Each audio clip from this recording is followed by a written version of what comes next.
Oh yes, it's Wednesday time, 5 a.m. What is all nice. Comes April 21st. It was nice waking up early. I was like, oh yes, that feels good. Sleeping would also feel good. Stretching my body would probably feel better than sitting in a car now, but still, man, waking up early is good. I'm gonna go to the UA Center. We're gonna, assess what's up with which machine to see what needs doing on which machine. How we can optimize material processing at the facility. Got loads of things to do this year. There. Oh, I just want to see it through. I want to see it through, yeah.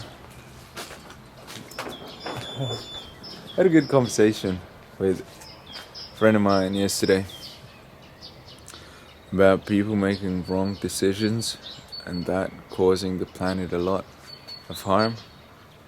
Yeah. And we were talking about how we can reverse it, that it's up to our generation to make order here, because it's just getting out of hand. All the hatred on this planet is, I mean, obviously it was present way back, so it's not a new concept, but we're dumb. Like back a few thousand years ago, we were a lot dumber.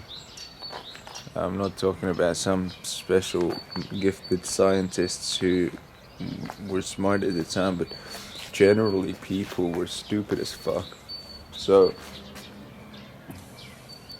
that was the excuse back then. That's all. That's why I'm bringing it up, not to shit on our ancestors, just to take the blame away from them. But if we don't fix it, then the blame is on us. Yo, check this out, my phone. Finally shut up, but this is my phone now. Yeah, I'm gonna turn this alarm off, man. It's a little old school, I know. This display, this aluminium, and this text, permanent text here, but man, it's still a phone. I mean, I guess can't really pick it up or make a call. So fixing up mistakes. Yeah, fixing mistakes, holding the camera right, like, oh yeah, it arrived. Man, I haven't even shown you, I haven't even brought it from my dad's, but the ribbon cable for the display arrived, so I'm gonna replace that, and hopefully y'all have some straight video. Where's my ride? Bro, went out. Where's my camera, man? It's the evening time. It's been such a productive day.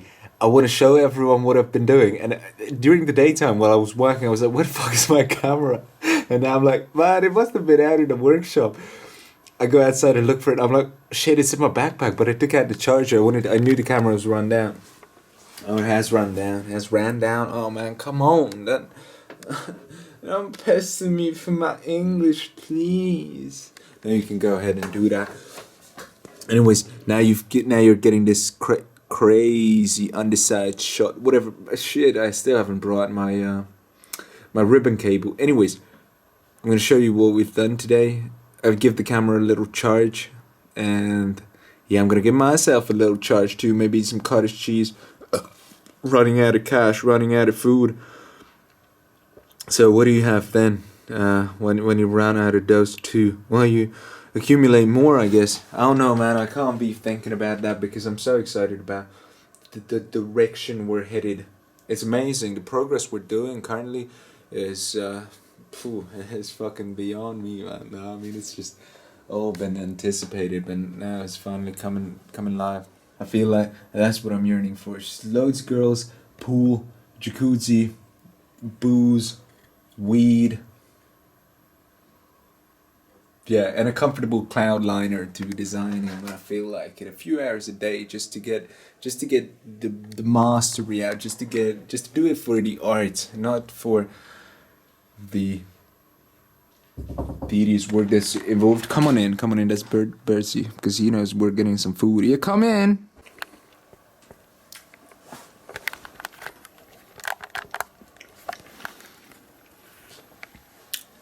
oat as base.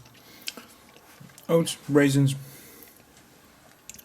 all sorts of nuts, peanuts, hazelnuts, almonds, cottage cheese, 70% dark chocolate, and some Indian Pale Ale.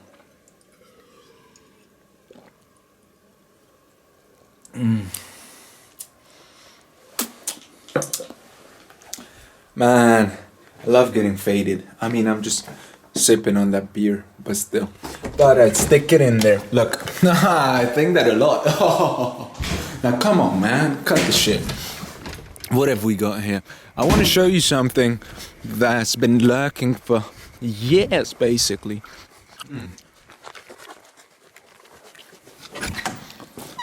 Now check it out. Chairs untouched. Can we call this a chair? Cloudliner chairs. Is this a chair? Will this be a chair? Are we starting a chair company? The fuck are we doing with that? Progress is my motivation, honestly. So this is twill fabric. I think I've shown you this, man. We've got loads. We stocked up on that. And here, oh, but yeah, we put it back in the freezer. But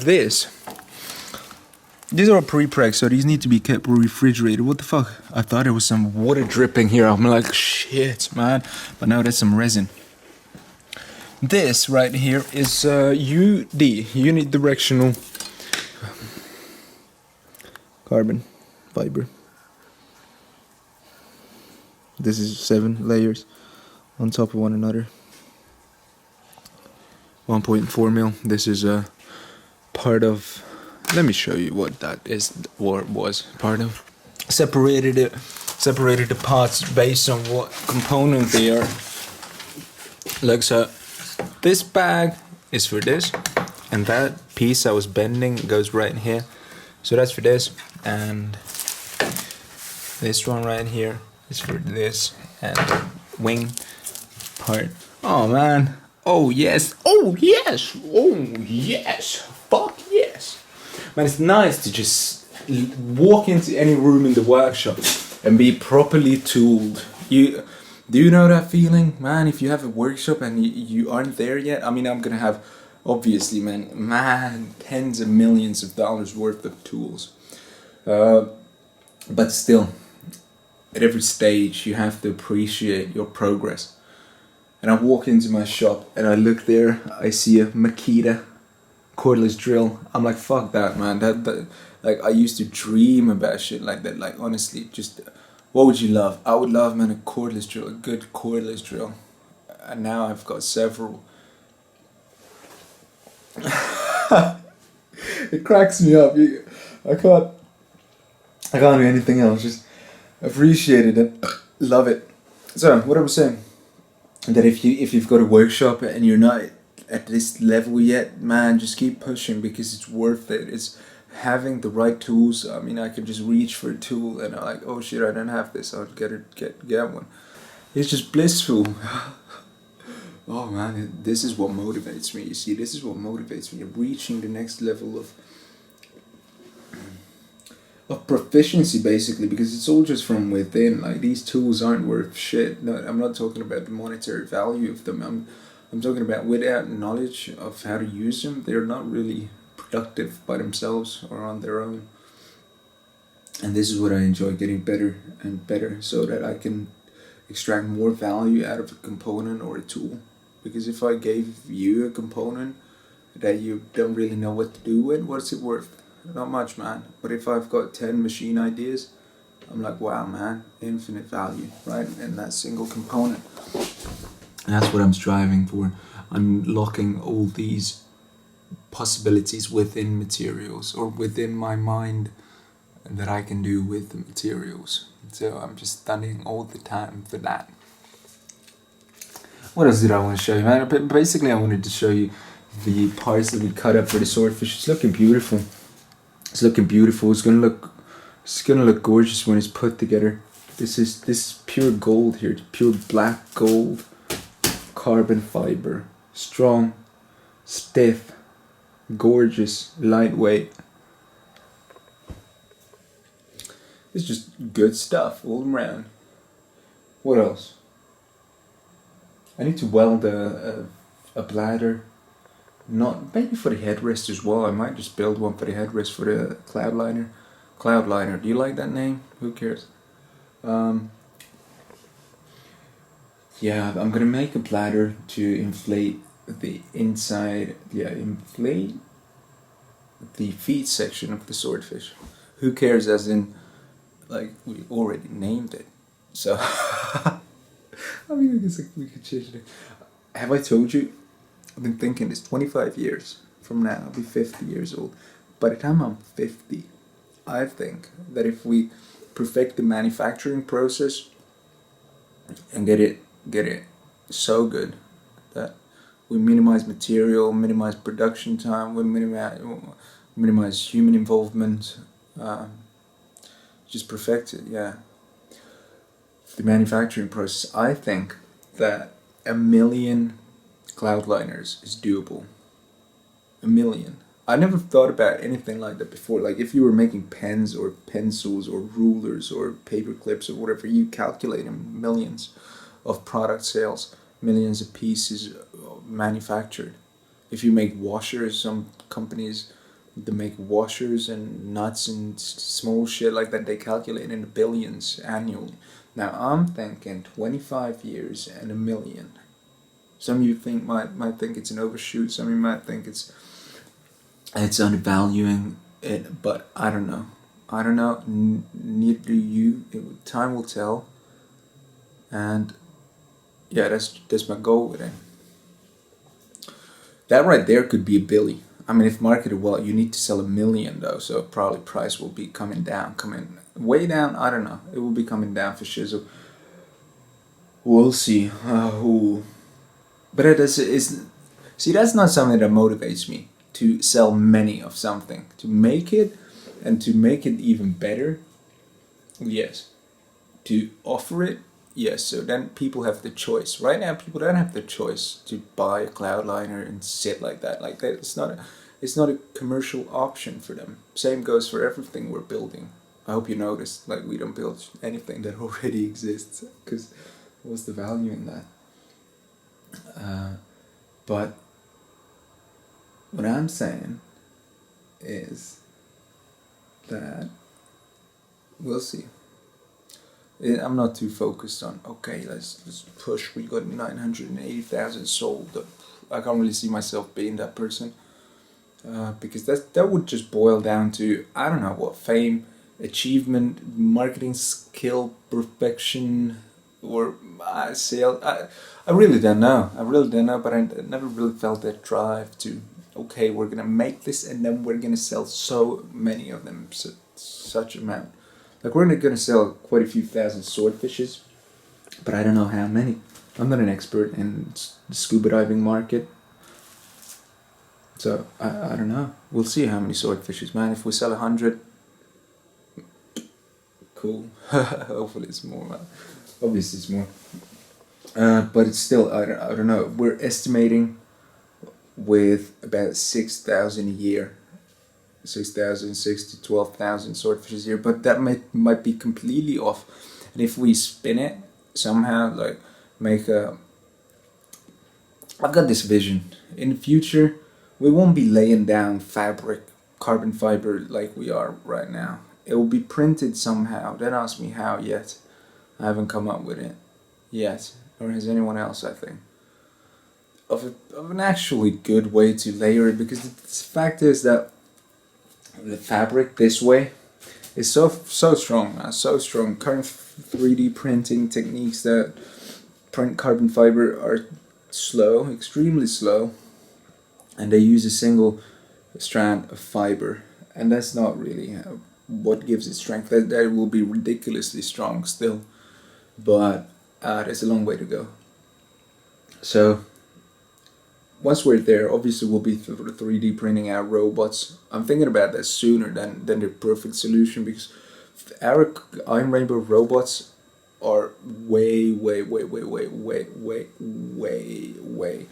over designed in terms of durability of the material itself, or it's not really durability, it's strength. strength of the arms themselves. You'll see these videos of us jumping on the arms and standing on the arms and all that. Like, it doesn't need to withstand, man, a 20th of that. So that's over designed because we're allowing people to come up with their own use cases for the robot. And I don't want the limitation to be the strength of the arms, because that would be ridiculous. Like, why under engineer or just adequately engineer something that we don't yet know the end use case for entirely? Because we do know what it's going to be used for. When it comes out of our factory, it will be for powder coating. But who knows? Obviously, we're going to offer it as a platform for other designers to build on top, which is what they want to do with the robots. So who knows? Who knows? You'll be able to connect 4 or 5 arms length together and coat one half of a passenger airplane. So imagine it, the midpoint of an airplane. Airplane is shaped like this. And imagine the midpoint of the airplane. You've got a robot that can extend 5 meters, and it will be able to coat from top to bottom. Maybe 3 will be able to coat an entire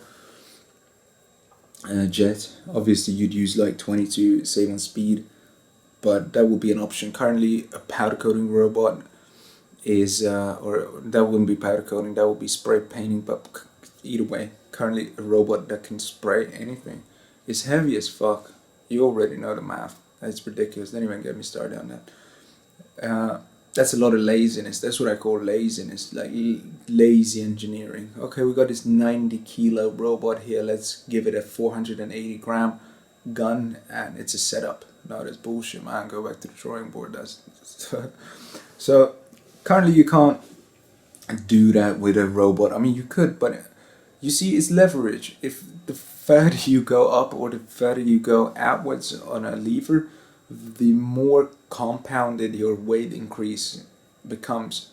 So if you want to lift a heavy robot, you need heavy lifting equipment, you need strong support for that, you need strong motors to maneuver it. I mean, you could argue that this doesn't really matter in a passenger airplane manufacturing facility. But yes, while that is true, it doesn't really matter. But if you cut the next competitor in half in price, in terms of price, or cutting in 3 or quarter, and offer superior speed or precision, I mean precision of end result finish from all the machine learning that goes on. You see what I'm talking about? It's important. That's what I'm saying. It's important. Even if it goes into space, man. Price, not price itself, but design principles that govern your work process that result in that low price probably mean, in the case of industrial robots, probably mean better product, better service. Anyways, so that will be very strong. So maybe even until a perfect 3D printing solution is found, I will switch to 3D printing the robot arms, because I want to automate the whole process. I want to take it vertical and and automate it so that Iron Rainbow robots assemble Iron Rainbow robots, because from there one can start to have interesting concepts for people, for humanity. I'm not saying I'm going to invent self-assembling robots, because that's a simple concept and it's already among us, and it doesn't need any inventing. I'm going to work on it a lot to make it better. Yes, definitely. I believe, but you already know that now. I don't want to go on a rant right now about this, but people working usually is inefficient. I mean, all work is inefficient to some degree, but people working is very inefficient from a soul point of view. Powder coating is not really good for your soul, for your body as a godly entity living on this plane. It's not really fitting. And there are plenty of those jobs. And if we've got a robot factory that just keeps producing robots, if we feed it raw materials, then that's good. Like, that's good for us. Not for just for me and my company and the shareholders and my friends who are all multi-zillionaires off of this, but good for people. You can say, nah, it's not good for the people who used to do that work. Yes, I said it in a previous video. There's going to be a transition phase. Either way, man, if I die tomorrow, it doesn't change anything. It will still happen. There's going to be a transition phase where the reallocation of the planet's resources won't yet be at a stage to make everyone, where it makes everyone happy. So we have to get past that stage. We have to think a lot to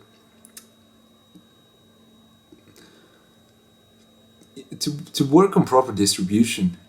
Because it's one thing right now, how is value created? It's constant mining, man. It's mining. It's turning the planet inside out. That's how value is created. There's ever growing value because there's more value extracted from underground or from the mountains or whatever. We don't really harness stars and shit like that at type 0.7 civilization. We're using the planet's resources. So value is created this way. Now, value is lost, and I'm not saying this in an evil way. Value is lost along the way at every stage of inefficiency. And imagine if everything was made by machines. What are the inefficiencies? It's energy cost. It costs you energy. It would cost the same raw materials if it was done by humans, but it's done by machines, so it costs you energy. The same way as to power people, it costs energy. It's not a monetary cost. It's a cost that you have to include into the equation of calculating the true coming or materialization or the birth of a new product has costs, but not costs that we pay, but costs that physics demands from us. And if we take out a lot of that waste, then there's going to be a lot more value created. But you can say, Nanda, fuck you. It's not waste, it's people's livelihood that depends on those products being made. How can you say that it's waste? How can you be such a dick to say it's waste? Man, you're not understanding what I'm saying. That's your current view of the world. That's how it goes. And if I wanted to eliminate everyone in the workforce, that would be evil. Yes. But the world is going to change in this regard. It's going to change a lot.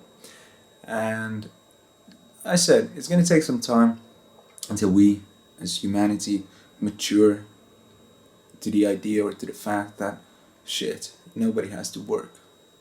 Okay, calm down, everyone calm down.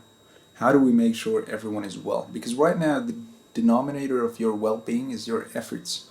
It's not, it's your allowing of well-being to flow to you, as we know. But let's say it's effort. You need to exert effort to get ahead in life. Now, what will be the differentiator? What will be the differentiating factor between people who want to give effort and don't want to give effort? And like, how will the game? It's a game, really. It's a mating game. How will the game be played? And that I don't yet know. If you know, then please tell me, man. Because that's a huge area of not confusion. Well, it is. Yeah, it is an area of confusion. I'm sorry. And also an area of plenty of work to be done. plenty of thinking needs to go into how to redistribute this newfound wealth, because wealth can be created in two ways. It can be created by increasing the available wealth or cutting wealth dissipation lower. So this is all very, very unhumanly the way I talk. I do realize that, but you also have to realize that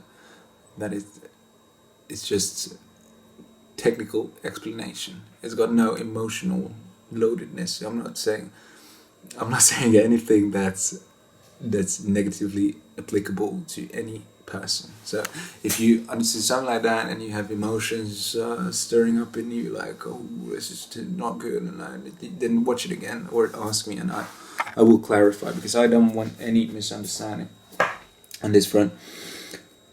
It will be exciting. It is exciting, and it is great. That's something else that you have to get through your head, that it is good. It's not bad. This sort of progress for a species is fucking incredible. It's great, and it's only possible now. It's only possible when computers can handle such loads of information intake and actuation output. Well, I think we can boil it down to those two basic functions of a machine, be it any sort of machine that interacts with the physical world. It's only possible now. It's only going to become more and more possible in the coming decades, and it is fucking exciting. So, self-reproducing robot factory. It sounds dystopian to you. To me, it sounds utopistic,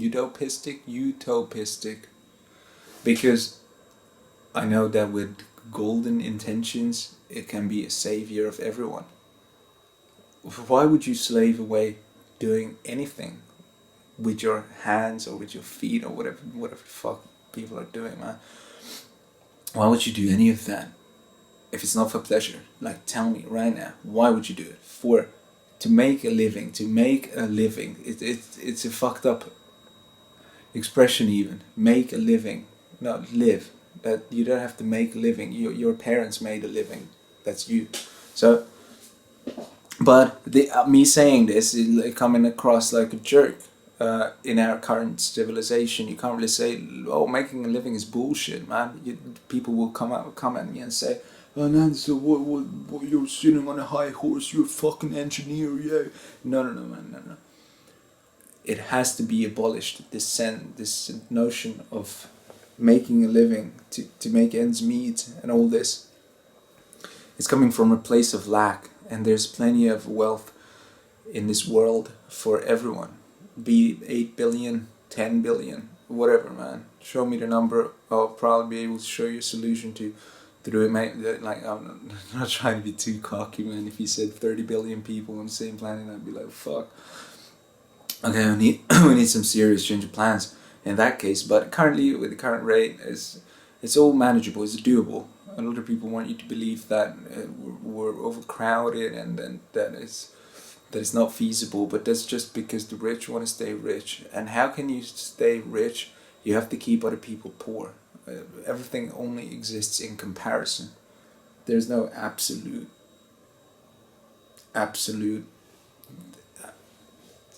there's no absolute values, no absolute integers. There's no absolute anything. Absolute wealth.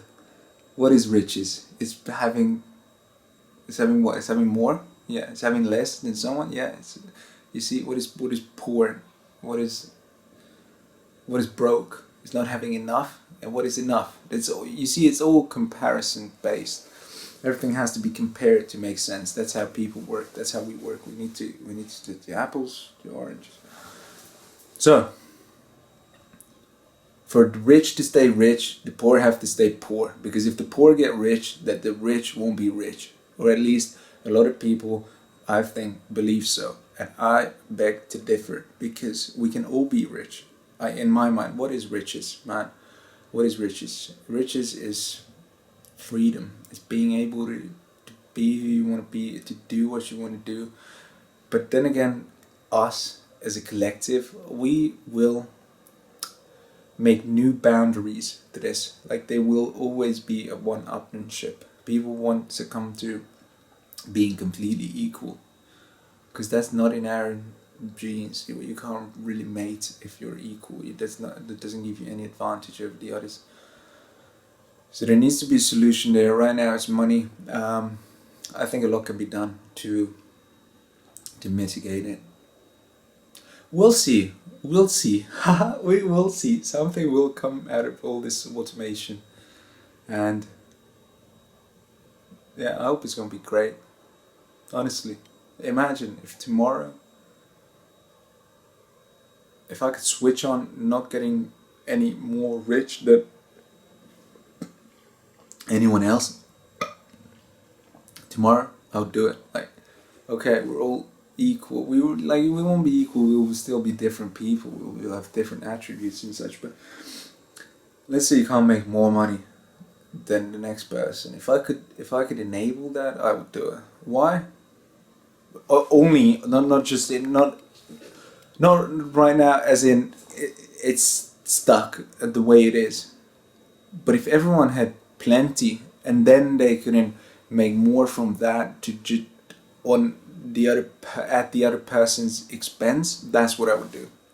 Like, enable everyone to have plenty, and then stop there. Because everyone will just want more plenty, and then that doesn't work again. You need new solutions to, and it's a never-ending wanting to fuckness. That's all it is, man. That's all it is. So that was unexpected. I don't even know why I came in here. I think. Wanted to show you those. Let's shut this so we keep the dust out. What else? I got something interesting on my table. That was worth charging the camera for. This is for the feed section. This is the bladder I was talking about. I'm going to put some grease paper on top of these 2 layers of film, and then use a soldering iron to solder the edges, like weld it. It's like foil. What do you call this? Like plastic welding. I'll try to weld it. I'll leave a little wiener out here that we can use to blow it up, and then blow it up once inside or in between the 2 layers of carbon, and we'll use the pressure, the increased air pressure in the bladder to make sure that the carbon takes up the shape of the mold. Oh. I need to breathe a little. That was tiring. That was tiring, yet exciting. I mean, I can excite myself with my own speeches. That's ridiculous, isn't it? Like, I can listen to myself talk and be like, oh, fuck yeah, man, let's do it. Which is, if you want to be a leader, I guess that's important. To be able to give compelling enough speeches to excite yourself. Ooh, that's exciting, isn't it? Neighbors left the light on. Oh, it's a different key. I'm gonna turn the light off. Which one is this? Right. Same key. Nanny man, I gotta do something else. Like, just finish your video already, bro. Go do it. Go do it. Go do what you need to do. I'm gonna do what I need to do. I'm gonna go close. No. Shut. No. Turn. Yeah, turn. You turn the light off. You see, it's on. I need to turn it off. Let's go turn the light off. And then what? I'm gonna draw a vacuum table. I need a vacuum table to pull a vacuum on the first layer, on the front layer of all this compository of on all these swordfish parts. We need to pull a vacuum on the twilled carbon fiber, because that's the only way currently that we know of that's going to ensure perfect adhesion or perfect void filling of the resin between the mold and the carbon fiber itself. So I need to draw a vacuum table and up and build it. Just drawing is the first step. Build a vacuum table. Yeah, oh, life is exciting, man. It's exciting. It goes in cycles, and I'm at an excited, full of vitality, spring type of vibe cycle of life. Good words to end it, innit, Pete?